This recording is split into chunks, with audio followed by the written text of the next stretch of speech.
నమస్తే, welcome to our channel. నేను మీ సిరి. హైదరాబాద్ ఎంపీగా మాధవీలత అంటే విరించి హాస్పిటల్ చైర్పర్సన్ అయిన మాధవీలత గారి పేరు వినిపిస్తుంది. అంటే దాదాపు ఖరారు అయిపోయింది.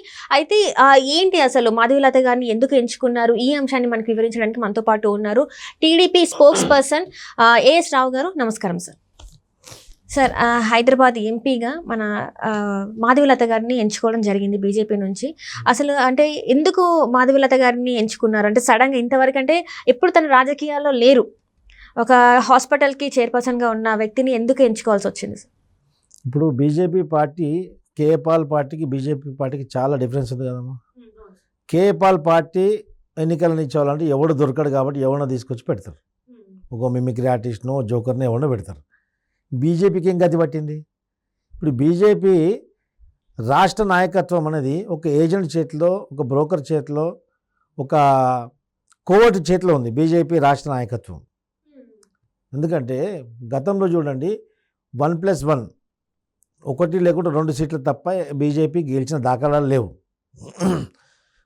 బండి సంజయ్ గారికి బీజేపీ రాష్ట్ర పగ్గాలు అప్పచెప్పిన తర్వాత ఆయన అగ్రెసివ్గా పనిచేయడం వల్ల, అగ్రెసివ్ నేచర్ వల్ల బీజేపీ పార్టీ గణనీయంగా పుంజుకోవడం కాకుండా చరిత్రలో ఎప్పుడు లేనట్టు విధంగా, ఎప్పుడు చరిత్రలో ఇంతకుముందు ఎప్పుడు గెలవాలి, జిహెచ్ఎంసీ ఎలక్షన్లో 50 సీట్లు గెలిచింది.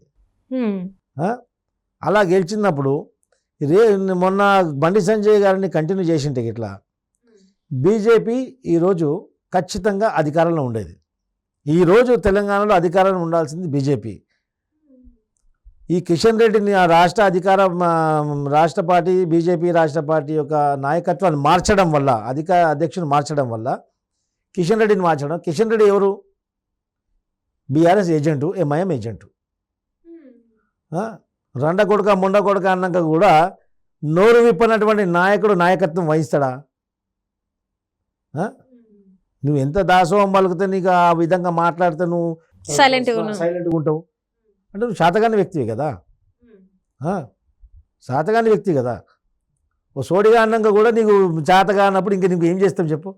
అలాంటి వ్యక్తిని తీసుకొచ్చి బీజేపీ పెట్టేసరికి బీజేపీలో ఉన్నటువంటి కార్యకర్తలే నిరుత్సాహంకి వెళ్ళిపోయారు. ఎవడు పనిచేయలే. ఆ తర్వాత బీజేపీ గ్రాఫ్ ఏడబడిపోయింది.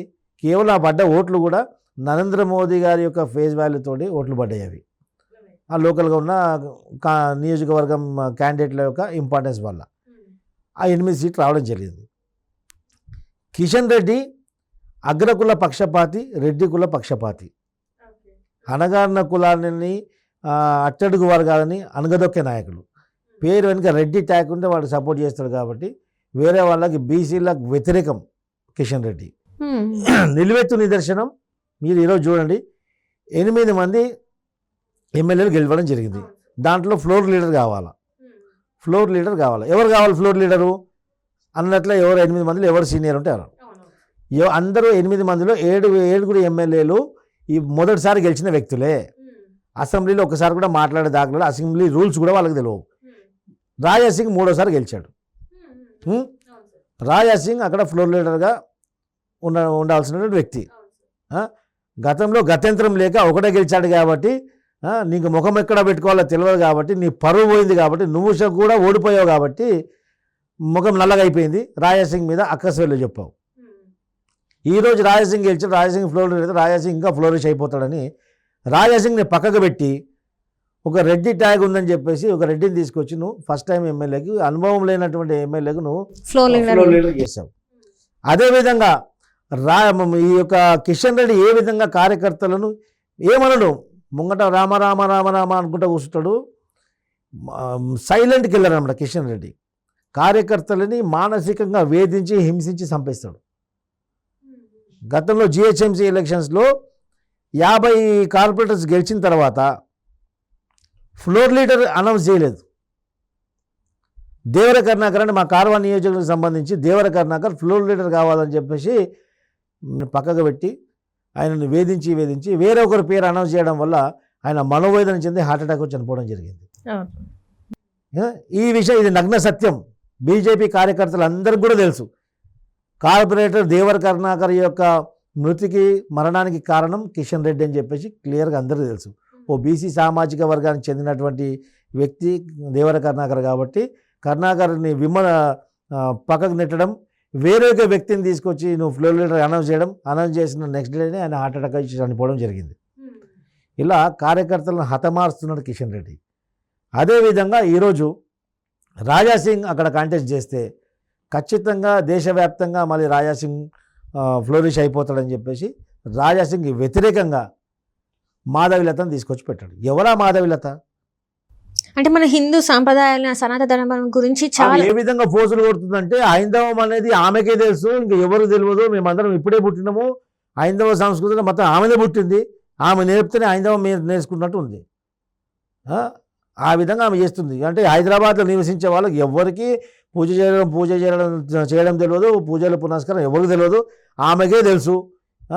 ఈ యజ్ఞాలు హోమాలన్నీ ఆమెకే తెలుసు, ఇంకెవరు హైదరాబాద్లో చేయలేదు. హైందవ సంస్కృతికి మొత్తం ఆమె పేటెంట్ రైట్ ఆమెకే ఉన్నట్టు వ్యవహరిస్తుంది. ఆమె వ్యంగ్యంగా మాట్లాడుకుంటూ ఇష్టం వచ్చినట్టు మాట్లాడుకుంటూ ఆమె వ్యవహారశీలి, ఆమె మాట, ఆమె బాడీ లాంగ్వేజ్ ఏ విధంగా ఉంది? ఒక లీడర్కున్న లక్షణం ఉందా? బీజేపీ నాయకులు యాక్సెప్ట్ చేస్తున్న పోని బీజేపీలో ఉన్నటువంటి మహిళలు యాక్సెప్ట్ చేయట్లేదు. ఇప్పుడు బీజేపీ పార్టీలో ఒక సుదీర్ఘంగా అనుభవం ఉన్న వాళ్ళకి అవకాశం ఇవ్వడం జరుగుతుంది. ఆమెకు బీజేపీ పార్టీలో ఆమెకు మెంబర్షిపే లేదు, ఆమె సభ్యత్వమే లేదు. ఒక ప్రణాళిక చేసుకుంటూ ఒక యూట్యూబర్లను మేనేజ్ చేసుకుంటూ సోషల్ మీడియాలో మేనేజ్ చేసుకుంటూ ఒక 2 నెలల నుంచి ఓవర్ నైట్గా ఆమెని పబ్లిష్ చేయడం జరిగింది. సోషల్ మీడియాలో ఆమె ప్రమోట్ చేసి కిషన్ రెడ్డి యొక్క రికమెండేషన్ వల్ల ఆమెను హైదరాబాద్ పార్లమెంట్కి నియోజకవర్గానికి ఆమెకు క్యాండిడేట్ నియమించడం జరిగింది. అంటే ఇక్కడ రికమెండేషన్స్ పనిచేస్తాయి అంటారా? ఖచ్చితంగా కిషన్ రెడ్డి ఉన్నంత వరకు తెలంగాణలో బీజేపీ బాగుపడదు, బీజేపీకి సర్వనాశనం, బీజేపీకి దళిద్రం కిషన్ రెడ్డి. ఆ దళిద్రంగా భాగమే అసదుద్దీన్ ఓవైసీని యునానిమస్గా గెలిపించడానికి పడినటువంటి పన్నాగం కిషన్ రెడ్డికి మన సికింద్రాబాద్లో గెలిపించడానికి అసదుద్దీన్ సహకరిస్తాడు, అసదుద్దీన్ గెలవడానికి కిషన్ రెడ్డి సహకరిస్తాడు. ఎందుకంటే నేను నిలువెత్తు సాక్షి. ఇదే సిఏ ఎన్ఆర్సీ గురించి బోగస్ ఓట్లు అక్రమంగా చొరబాటుదారులు నేను బయటకు తీసుకొస్తాను, నాకు సహకరించండి అంటే కిషన్ రెడ్డి ఇంటికి వెళ్ళి నేను రిక్వెస్ట్ చేస్తే Kishan Reddy we don't want to work against MIM అని చెప్పేసి కడాఖండిగా నాకు చెప్పడం జరిగింది. నేను హైదరాబాద్లో ఎంఐఎం పార్టీని బ్యాన్ చేయమని చెప్పేసి హైకోర్టులో కేసు వేసినటువంటి వ్యక్తిని, మక్కా మస్జిద్ని వాడి యొక్క ప్రచారానికి వాడుకుంటున్నానని చెప్పేసి రంజాన్ మాసంలో ఒక ఫ్రైడే అక్కడ మస్జిద్లో 15,000 ముస్లిమ్స్ వచ్చేటువంటి అటెండ్ అయ్యే ప్రేయర్కి ఆ నమాజ్ తర్వాత యౌముల్ ఖురాన్ ఒక ప్రోగ్రాం జరుగుతుంది. ఆ ప్రోగ్రామ్ని నేను అడ్రస్ చేస్తా అని చెప్పేసి అక్కడ పోరాడాను. కోర్టులో కూడా పోరాటం చేయడం జరిగింది. అక్కడ నేను పర్మిషన్ తీసుకుని వెళ్ళినాక కూడా నాకు అరెస్ట్ చేయడం జరిగింది. నాలాంటి నాయకులు ఈ యొక్క ఎంఐఎం పైన ఒంటికాలపై పోరాడే నాయకులు చాలామంది ఉన్నారు. అందరినీ విస్మరించి అనామకురాలను తీసుకొచ్చి కేవలం నువ్వు 4 బొట్లు పెట్టుకొని 4 తాయితులు కట్టుకొని రాగానే నిన్ను చూసి ఓట్లు వేస్తారనుకోవడం అది హాస్యాస్పదం. ఖచ్చితంగా ఈ బొట్లు బోనాలు చూసి ఓట్లు వేసే పరిస్థితి లేదు. ఇప్పుడు అక్కడ ఉన్నటువంటి సమస్యలు కీలకమైన సమస్యలు చెప్తుంది కదా, దేశ భద్రతకు సంబంధించినటువంటి అక్కడ సమస్యలు ఉన్నాయి. దాంట్లో ఇన్వాల్వ్ అయ్యి చేయాలంటే అక్కడ ఉన్నటువంటి ఉగ్రవాద స్థావరాలు కొలగొట్టాలంటే ఈ దమ్ము ధైర్యం లేనటువంటి ఏమంటారు, నేను గతంలో కేసీఆర్ అన్న మాటలను రిపీట్ చేస్తున్నా. ఒక రండా మంత్రి అని చెప్పేసి కేసీఆర్ చెప్పిండ్రు. కేసీఆర్ ముఖ్యమంత్రిగా ఉన్నప్పుడు అన్నటువంటి విషయం అది నిజంగానే అది ప్రూవ్ అవుతుంది. ఈరోజు నువ్వు చాతగాని మంత్రి, నీకు దమ్ములేని మంత్రివి, నువ్వు దేశానికి వ్యతిరేకంగా ఈ యొక్క ప్రజాస్వామ్యానికి వ్యతిరేకంగా ఈ యొక్క ఉగ్రవాద మనోబుద్ధితో నడుస్తున్నటువంటి ఈ యొక్క పార్టీ నాయకుడికి నువ్వు ప్రోత్సాహం కలిగిస్తున్నావు, పరోక్షంగా వాళ్ళకు హెల్ప్ చేస్తున్నావు. ఖచ్చితంగా నువ్వు దేశానికి ద్రోహం తలపెడుతున్నావు. అదే కాకుండా నీ సొంత పార్టీకి కూడా సర్వనాశనం చేసే ప్రక్రియ చేస్తున్నావు. Right sir, thank you so much.